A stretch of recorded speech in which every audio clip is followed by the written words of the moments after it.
What is life like on the other side of the wall? We're going to travel into the West Bank. I'm going to show you footage. I've got about 17 minutes of footage to show you where I'm going to expose to you life behind the wall for Palestinians under Israeli occupation. So you're just going to see this with your own eyes for your own selves.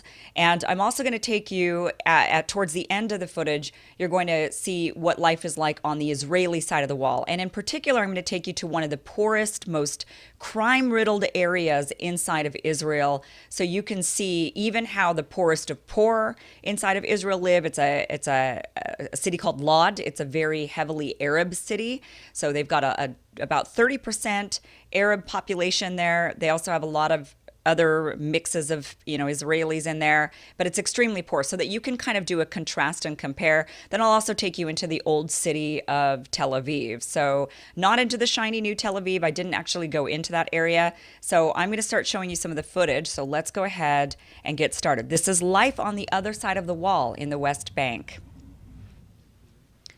So there you see one of the military checkpoints. Here's the wall. This big wall. So the wall is actually 450 miles long, and it encompasses, it pretty much surrounds the West Bank completely. You see the checkpoint, you see the towers where the Israelis guard the wall. Here's another checkpoint for you. You can see that checkpoint. Those checkpoints are everywhere. There's like 100 checkpoints. And some checkpoints, they close them down randomly. They'll kind of be pop-up checkpoints. The very first one you saw was more of a pop-up checkpoint. Sometimes those are down, sometimes those are up. The Palestinians never really know if they're going to be stopped. But look at this wall.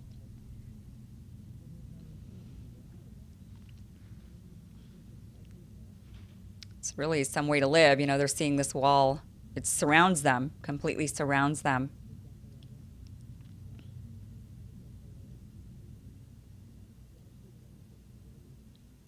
Now, some areas where they're trying to guard the settlements, it's not a wall, but it's this fencing, this electronic fencing. And you could see those white posts that kind of stick up every so often.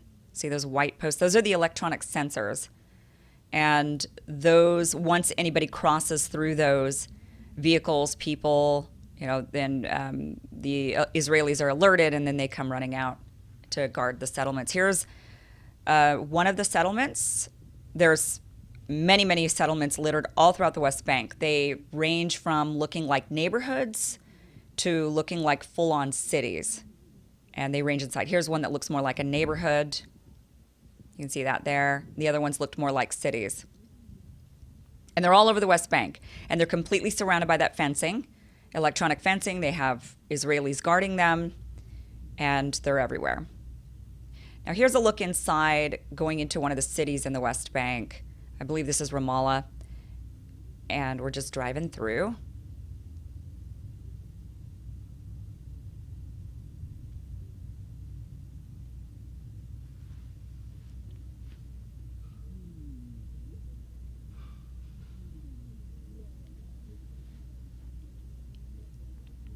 A little bit of background noise. We were on a bus, there was about 10 of us, and so I muffled it down a little bit.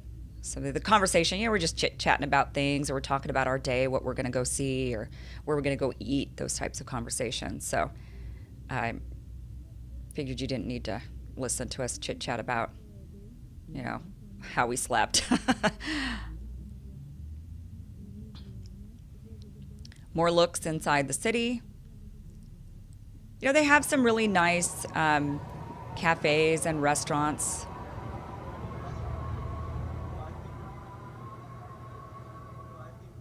So that's the call of prayer. You hear that call of prayer going on multiple times a day throughout every city and village in the West Bank.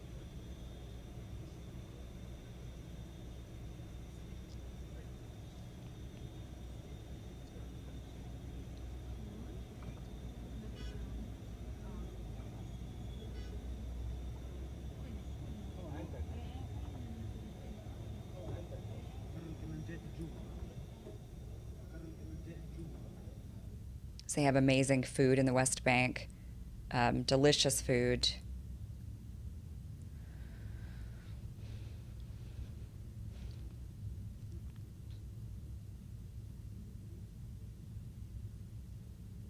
And they feed you. The Palestinians, oh my gosh, when you sit down to eat with them, they will feed you and feed you and feed you and feed you. They're very hospitable people, very lovely people. They love to see you, and they give you coffee and cookies and tons of food. Oh, too much food.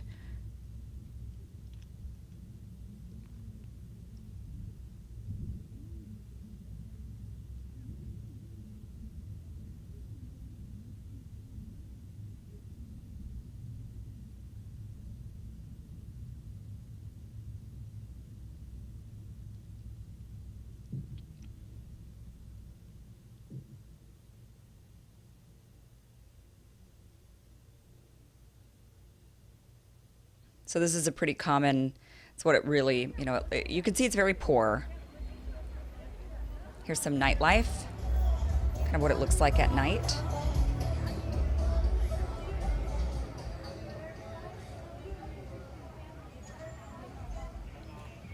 Now, there are bars on the West Bank. You can certainly go and get a drink. You can go to a hookah lounge. There's not a lot of bars. The Muslim population doesn't drink a whole lot, but you definitely can go and get yourself some drinks. Here's some of the bars.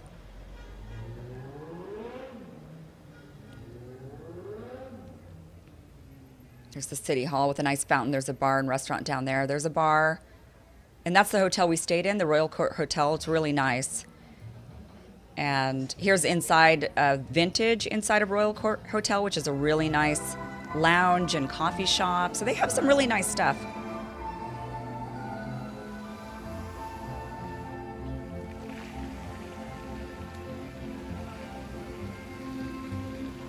So City Hall puts this on at night.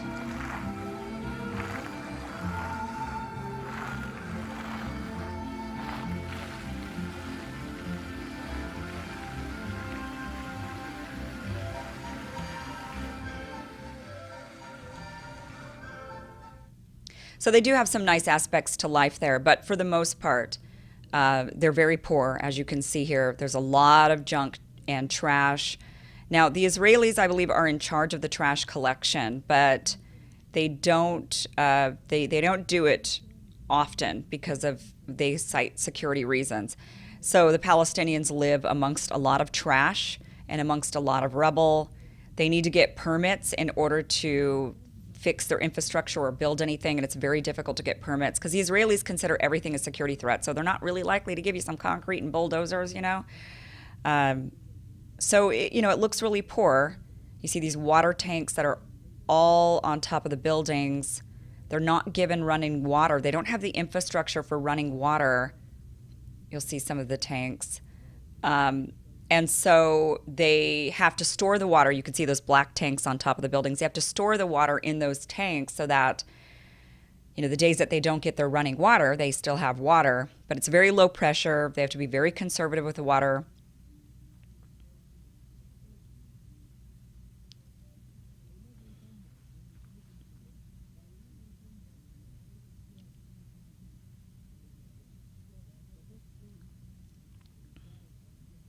Now, a lot of these buildings, they're not finished. This one here is an unfinished building. And a lot of it has to do with, getting financing for the buildings or getting the materials to finish the building, that sort of thing. Here is one that the Israelis actually bulldozed the top of that building right there because the owner who built didn't have a permit to build. They have to get permits, and they built it anyway without being able to get the permit. And so the Israelis came and busted it down. It's considered a security threat. See, they were trying to build up and see where that wall is. So a lot of times the Israelis won't give them a security clearance to build because if they build up and it's too close to the wall, they consider it a security threat. So they come and they tear it down. Or they'll come and they'll take the land, take the building, citing security reasons.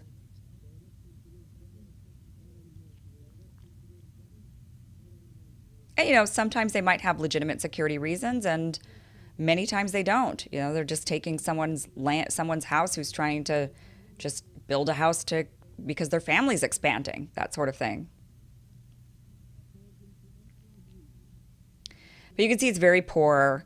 The trash is everywhere. The rubble is everywhere. The demolitions are everywhere. This is what it looks like over there. Now they do, like I showed you, have some nice areas, and they try to find some joy and pleasure in life, but for the most part, this is what it looks like.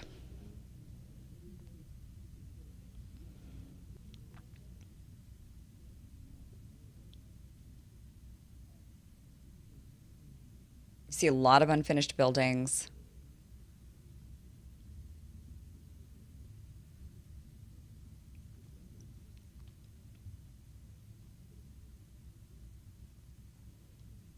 See those water tanks on that building over there in the distance. Even the hotels, even the nice hotels, still have to have water tanks on top of the buildings. And lately, they've been actually shutting down the electricity, cycling through it. So they'll shut down the electricity for a few hours a day. I know they do that in Gaza. Gaza's really bad. The West Bank is not nearly as bad as Gaza, but can't get into Gaza. I would love to go, but can't get in.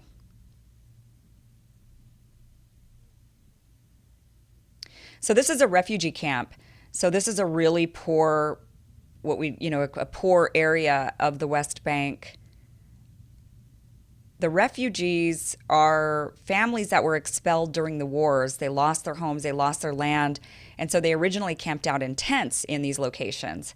And then charities and organizations came along and helped them build up kind of villages, I guess, or, encampments, but they're really poor. These people have no opportunity, no jobs, no industry. They've really, really struggled to get out of really the slums, essentially. So they were expelled from their homes. They essentially had to come and live in a slum, and lacking opportunities, lacking jobs, lacking economy, it's really tough to dig yourself out of that. So these are little children going home from school.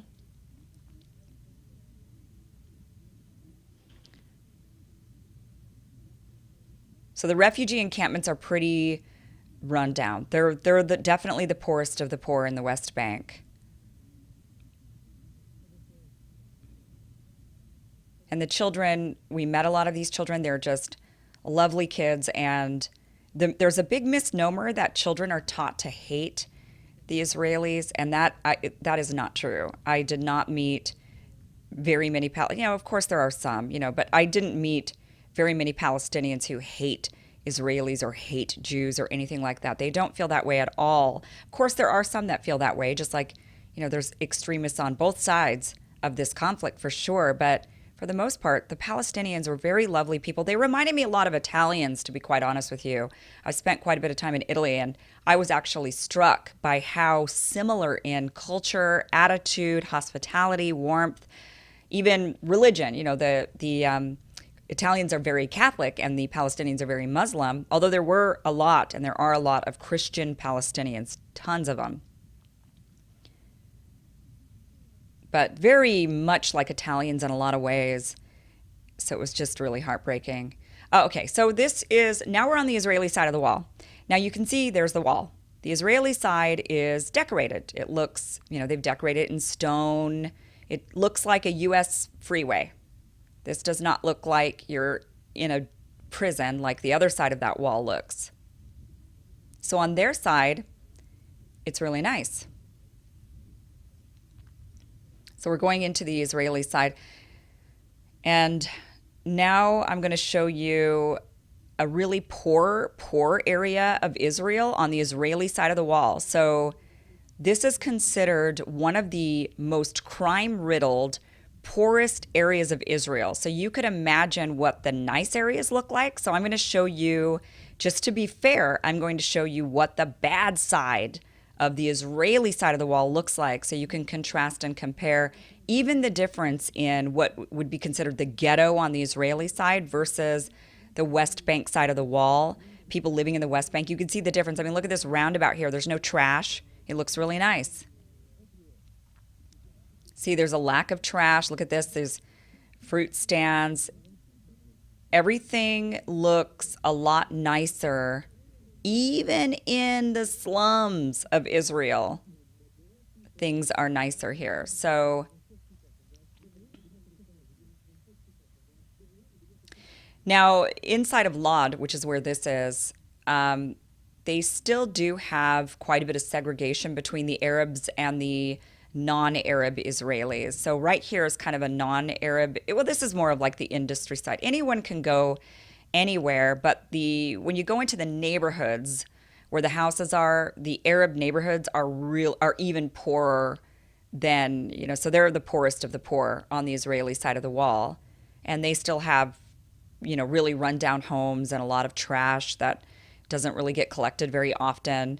But on the Israeli side of the wall, at least the Palestinians living there have the same human rights as the Israelis. They just don't have, because they are also Israelis, but they just don't have the same community rights or rights as a people. But they, on an individual level, have the same human rights that on the West Bank side of the wall they don't have, because the West Bank side of the wall is under military occupation and under military law.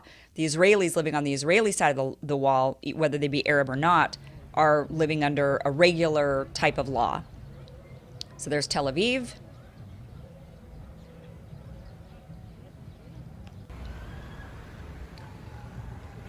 You can see this is Old Town Jaffa. This is kind of Old Town Tel Aviv, which is a really, this is old, but look at how nice it is still in comparison to the West Bank side.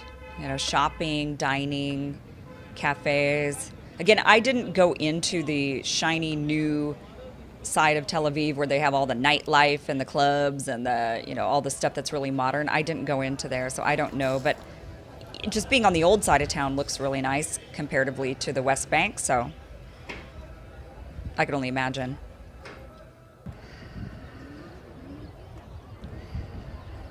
They have nice lush parks, lots of trees, spaces for people to hang out. You don't see this in the West Bank. They don't have this in the West Bank.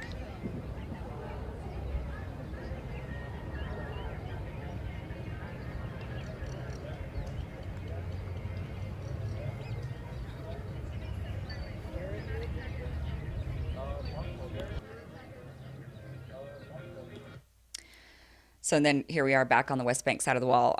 So, I'm going to let you make up your own mind on this. I'm just trying to show you what each side of the wall looks like.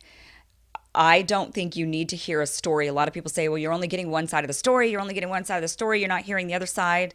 And when it comes to just the visuals of how one side is living on one side of the wall and how the other side is living, I don't think you need to hear a story. I don't need to tell you a story. I think you just need to see it with your own eyes, which is what I'm hoping this footage shows you. And many Israelis are completely unaware of how people on the West Bank, how they're being forced to live. They don't ever go there. They don't ever see it.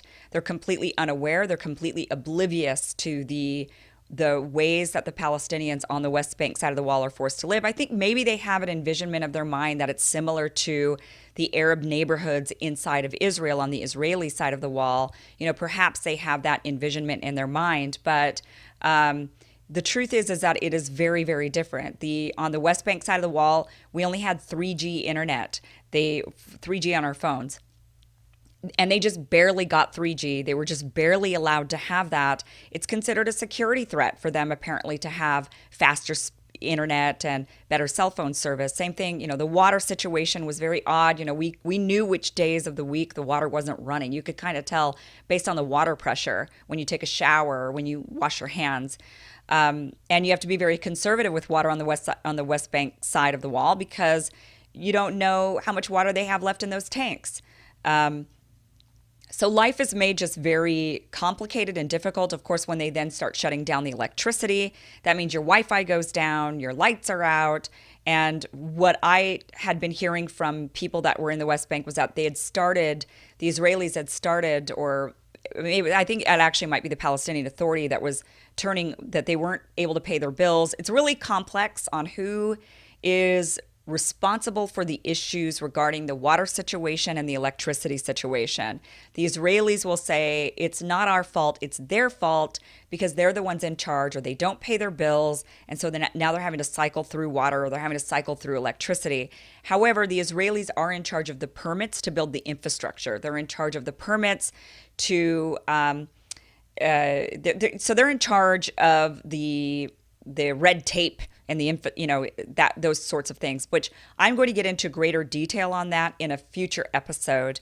But just wanting to show you right now what it looks like on each side of the wall. Hopefully this is a bit eye-opening. I've got more footage coming your way. There's more segments coming your way. We're going to get into specifically Hebron, the city of Hebron, and the Al Shahuda Street, which is a street that Palestinians they're no longer allowed to go down that street. It's completely blocked off. Israeli settlers live there, and the Palestinian homes have been deadbolted and sealed shut, and their windows have been encased with cages to make sure that they don't access this street. It's the creepiest place I've ever been in my life. I can't even explain how creepy it is, but that is what I'm going to be doing next. So please stick around. Please make sure to subscribe, hit the bell to watch this series. This is me just kind of showing you what life is like under occupation for Palestinians in the West Bank. Luckily, today, Netanyahu announced that he's not going to be annexing the Jordan Valley inside the West Bank, but that maybe he'll do it next week. So just giving you a little bit of insight more into this conflict. And so please, again, subscribe and hit the bell. Thank you so much for watching.